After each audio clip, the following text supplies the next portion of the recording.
अस्सलाम वालेकुम students. Last हमने जो टॉपिक पढ़ा था वो ट्रैकियोफाइट्स का टॉपिक था, और ट्रैकियोफाइट्स के टॉपिक में हमने तीन इसकी क्लासेस पढ़ी थी: लाइकोप्सिडा, सिलोप्सिडा, स्पर्मोप्सिडा। ठीक है, आज जो हम उसकी लास्ट क्लास पढ़ने वाले हैं वो है टेरोप्सिडा। टेरोप्सिडा में हम ट्रैकियोफाइट्स में जो जिस ग्रुप को पढ़ रहे हैं वो है हमारे पास नॉन स्पर्मेटोफाइट्स, यानी कि ऐसे प्लांट्स जिनमें सीड्स मौजूद नहीं होते। ठीक है, ट्रैकियोफाइट्स के ऐसे प्लांट्स जिनमें सीड मौजूद नहीं होते, जो सीडलेस प्लांट्स होते हैं। और ये सीडलेस प्लांट्स जो हैं, इनमें भी हमारे पास चार क्लासेस थी, इनकी जो है वो डिवीजन थी। पहला हमारे पास जो था वो लाइकोप्सिडा था, फिर स्पर्मोप्सिडा था, और उसके अलावा हमारे पास जो आज हम पढ़ने वाले हैं वो है टेरोप्सिडा, जो इसकी फोर्थ वन और इसकी लास्ट जो है वो ग्रुप है। इस टेरोप्सिडा में हमारे पास जो टेरोप्सिडा है, इसके अंदर हमारे पास एक क्लास आती है जिसको हम फिलीसीनियाई कहते हैं। फिलीसीनियाई को हम फर्न्स का भी नाम दे रहे होते हैं। फिलीसीनियाई के अंदर जो प्लांट्स पाए जाते हैं उनको हम फर्न्स का भी नाम दे रहे होते हैं। ये फर्न्स जो प्लांट्स होते हैं वो हमारे पास टेरोप्सिडा क्लास में, टेरोप्सिडा ग्रुप में रखे जाते हैं। टेरोप्सिडा ग्रुप के अंदर जो ये फर्न्स रखे जा रहे हैं उसमें हम आज जिस मेंबर को पढ़ने जा रहे हैं वो है एडिएंटम। एडिएंटम है प्लांट का नाम, एडिएंटम प्लांट का नाम है। फर्न्स या फिलीसीनियाई जो है वो टेरोप्सिडा की क्लास है, और टेरोप्सिडा एक ग्रुप है स्पर्मेटोफाइट्स का, स्पर्मेटोफाइट्स नॉन स्पर्मेटोफाइट्स का। ऐसे प्लांट्स जो कि अपने पास सीड नहीं रखते, जो कि जिनके अंदर सीड्स प्रोड्यूस नहीं होते, जो कि स्पोर्स के थ्रू अपनी प्रोडक्शन कर रहे होते हैं, उनको हम जो है वो नॉन स्पर्मेटोफाइट्स का नाम दे रहे होते हैं। और ये ट्रैकियोफाइट्स के अंदर हमारे पास सामने आता है। अच्छा जी, हम ये बात कर रहे हैं कि टेरोप्सिडा के अंदर फर्न्स पाए जाते हैं, और फर्न्स जो के अंदर जिस मेंबर को हम पढ़ने वाले हैं वो है एडिएंटम, यानी कि एडिएंटम की हम लाइफ साइकिल पढ़ेंगे। ठीक है, तो फर्न्स जो हैं, जो जो टेरोप्सिडा के प्लांट्स हैं, उनको सबसे पहले हम ये देखेंगे कि उनको किस तरीके से पहचान सकते हैं कि ये फर्न्स हैं या ये टेरोप्सिडा के जो है वो मेंबर्स हैं। ठीक है, तो यहाँ पर मैंने साइट पे कुछ पॉइंट्स लिखे हुए हैं। इन पॉइंट्स में आपको ये नज़र आ रहा है: फ्रंट्स से सरसिनेट, वर्नेशन, एपीफाइट्स और सूरी। ठीक है, ये वर्ड्स लिखे हुए हैं। तो इन वर्ड्स, ये जो वर्ड्स लिखे हुए हैं, ये वर्ड्स डिफाइन कर रहे हैं कि ये इस तरह के कैरेक्टर इन प्लांट्स में पाए जाते हैं, तभी जो है हम इनको पहचान पाते हैं कि ये फर्न्स हैं। ठीक है, अब इन फर्न में सबसे पहले हमारे पास क्या वर्ड लिखा हुआ है? हमारे पास लिखा है फ्रंट्स। ठीक है, अब ये फ्रंट्स क्या है? ठीक है, ये फ्रंट जो है वो कहाँ पाया जाता है? ये फ्रंट जो है वो क्यों हमें यहाँ पर नज़र आ रहा है? तो ये फ्रंट जो है यहाँ इस प्लांट में, यानी कि जो टेरोप्सिडा के जो प्लांट्स हैं, इन प्लांट्स के अंदर एक लीफ जो होते हैं, वो लीव्स इस तरह के होते हैं, ये आपको नज़र आ रहे होंगे यहाँ पर।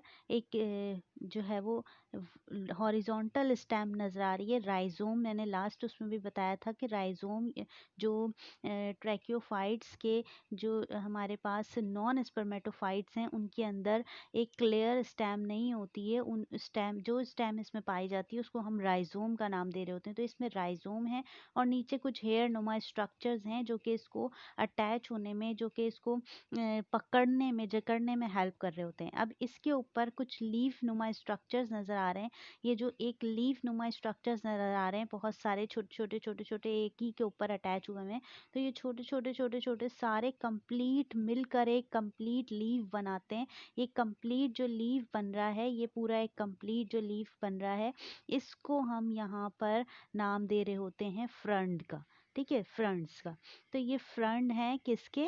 ये फ्रंट है हमारे पास फर्न के। ठीक है, फर्न या जो हमारे पास टेरोप्सिडा के जो प्लांट्स हैं उनके अंदर हमारे पास क्या नज़र आ रहे हैं? फ्रंट्स नज़र आ रहे हैं। फ्रंट्स किसे कह रहे हैं? उनके लीव्स को कह रहे हैं। ठीक है, उनके लीव्स को, क्योंकि उनके लीव्स का स्ट्रक्चर कुछ डिफरेंट होता है बाकी प्लांट से, तो इसलिए उसको फ्रंट्स का नाम दिया गया है। ठीक है, नेक्स्ट हमारे पास क्या है? नेक्स्ट हमारे पास है, अगर हम ये लास्ट वन को देखें, सूरी। ठीक है, सूरी लिखा हुआ है, SORI, सूरी। तो ये सूरी क्या होता है? सूरी होता है ग्रुप ऑफ स्पोरेंजियम। स्पोरेंजियम कुछ स्ट्रक्चर्स जो है वो डेवलप होते हैं। कहाँ पर डेवलप होते हैं? इन लीव्स के ऊपर। यहाँ पर ये लीव्स को एक एक एक लीफलेट, जो एक लीफ के अंदर एक छोटा सा पार्ट है, उसको निकाल के यहाँ पर अलग से बनाया मैंने, और यहाँ पर उसको साथ में एक राउंडेड स्ट्रक्चर बनाया। उस राउंडेड स्ट्रक्चर के अंदर छोटे छोटे राउंडेड स्ट्रक्चर हैं। तो ये जो राउंडेड स्ट्रक्चर है, ये एक पूरा इसका कंप्लीट जो है वो एक ऐसा स्ट्रक्चर जिसके अंदर बहुत सारे स्पोरेंजियम मौजूद हैं, और स्पोरेंजियम के अंदर स्पोर्स प्रोड्यूस होते हैं, जिससे ये अपना न्यू प्लांट बना रहा होता है। ठीक है, तो यानी कि जो सूरी है वो क्या है?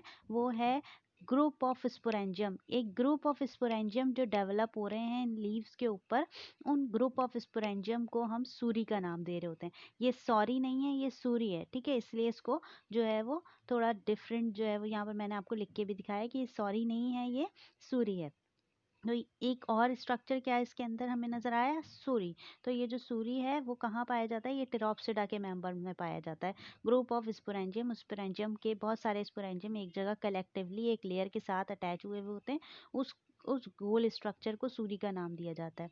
अच्छा जी, नेक्स्ट हमारे पास क्या है? वो है एपीफाइट्स। एपीफाइट्स क्या होते हैं? एपीफाइट्स ऐसे प्लांट्स होते हैं जो कि किसी दूसरे प्लांट के ऊपर ग्रो कर रहे होते हैं, लिविंग ऑन ब्रांच, यानी कि किसी दूसरे प्लांट की ब्रांच के ऊपर ग्रो कर रहे होते हैं। ठीक है, जैसे अगर मैं आपको इसकी एग्जाम्पल दिखाऊं तो कुछ इस तरह से होगी। यहाँ पर आपको ये प्लांट नज़र आ रहा है, ये पूरा एक कंप्लीट प्लांट है। अच्छा जी, लीफ की हम बात कर रहे थे, तो ये जो ये आपका लीफलेट्स आपको नज़र आ रहे हैं, एक जो स्टॉक निकल रही है और फिर ये स्टॉक पूरी ऊपर तक जा रही है। ये छोटे छोटे जो लीव्स नज़र आ रहे हैं, ये सब कंप्लीट मिलकर एक लीफ बनाते हैं, और जिसको हम फ्रंट्स का नाम देते हैं। ठीक है, अब इन लीफलेट्स के ऊपर छोटे छोटे स्पोरेंजियम की जो है वो कलेक्शन जमा होती है, और उस कलेक्शन को हमने क्या नाम दिया था? सूरी का। ठीक है, अच्छा जी, मैं ये कह रही हूँ कि ये ऐसे प्लांट्स होते हैं जो दूसरे प्लांट के ऊपर अटैच होकर ग्रो हो रहे होते हैं। ठीक है, अटैच यानी कि दूसरे, जैसे आप लोगों ने देखा होगा कि कुछ प्लांट्स ऐसे होते हैं जो कि दूसरे जो प्लांट्स हैं हमारे, जैसे ट्री वगैरह हैं, उनके ऊपर ग्रो हो जाते हैं। ठीक है, आपने कभी देखा होगा। तो वो जो ग्रो हो जाते हैं उस तरह के प्लांट्स को हम एपीफाइट्स का नाम देते हैं। तो इसका मतलब क्या हुआ कि टेरोप्सिडा में जो प्लांट्स हमें नजर आए वो एपीफाइट्स हैं, जो दूसरे प्लांट के ऊपर ग्रो हो रहे होते हैं। ठीक है, तो एपीफाइट्स होते हैं। एक ये कैरेक्टर हो गया।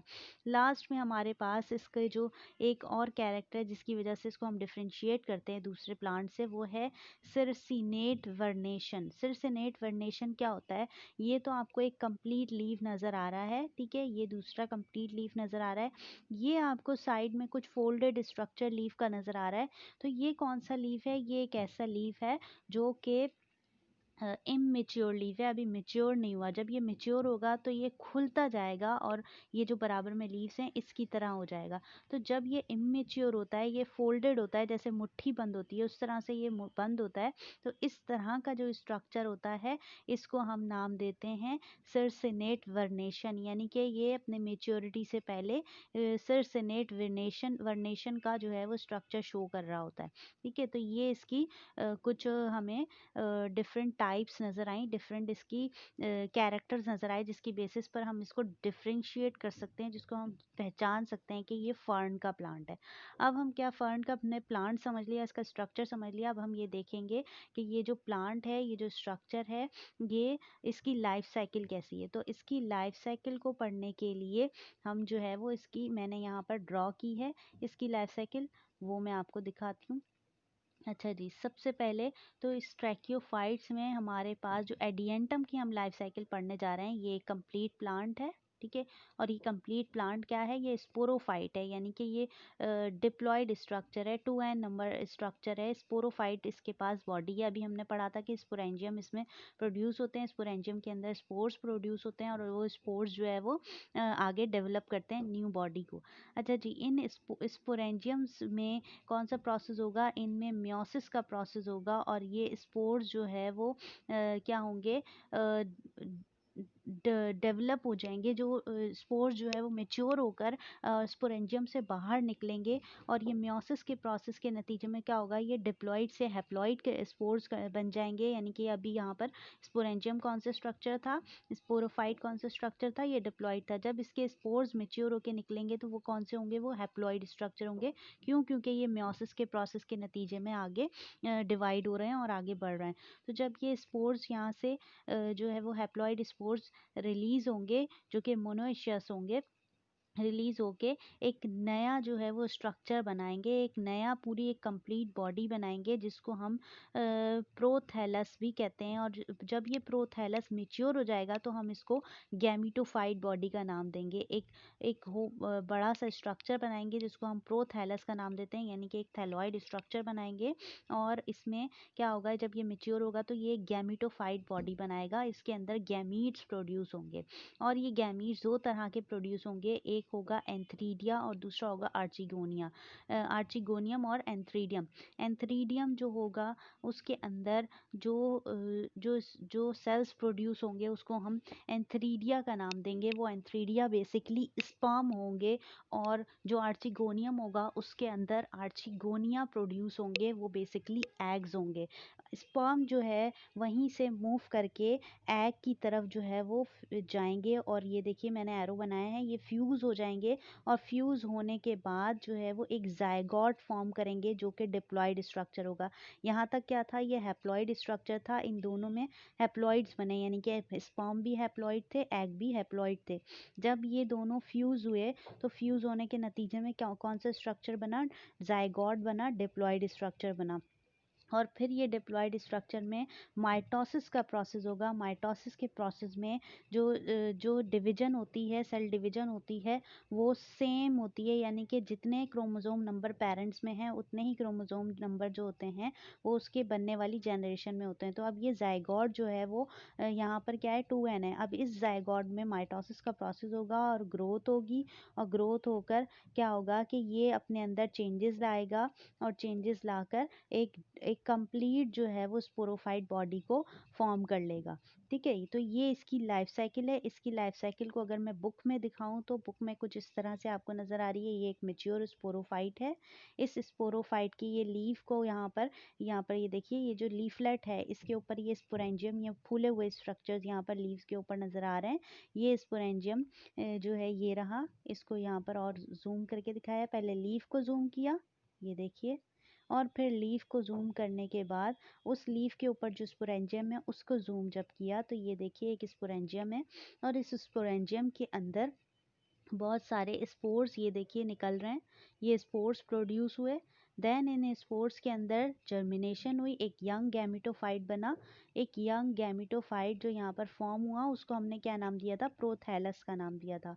वो प्रोथैलस जो है जब मेच्योर हो जाएगा तो वो मेच्योर गैमिटोफाइट बनाएगा, अनडिजायरेबल या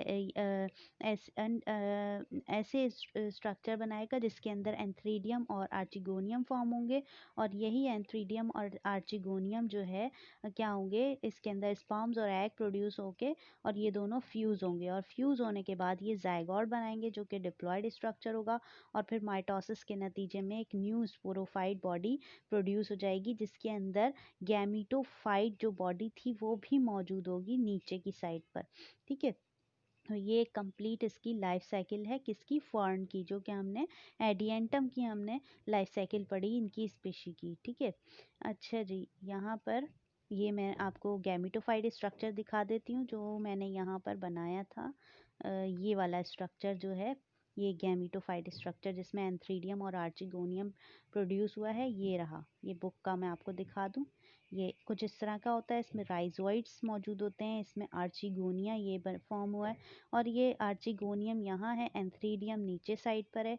एंथ्रीडियम में जब स्पर्म्स प्रोड्यूस हुए तो वो स्पर्म क्या हुआ, मूव होने लगे आर्चिगोनियम की तरफ फ्यूज़ होने के लिए। जब ये कंप्लीट प्रोसेस हो जाता है तो फिर उसके आगे का जो मैंने लाइफ साइकिल में बताया वो प्रोसेस होता है। तो आपको होप या आपको सारी चीज़ें समझ आ गई होंगी। Thank you.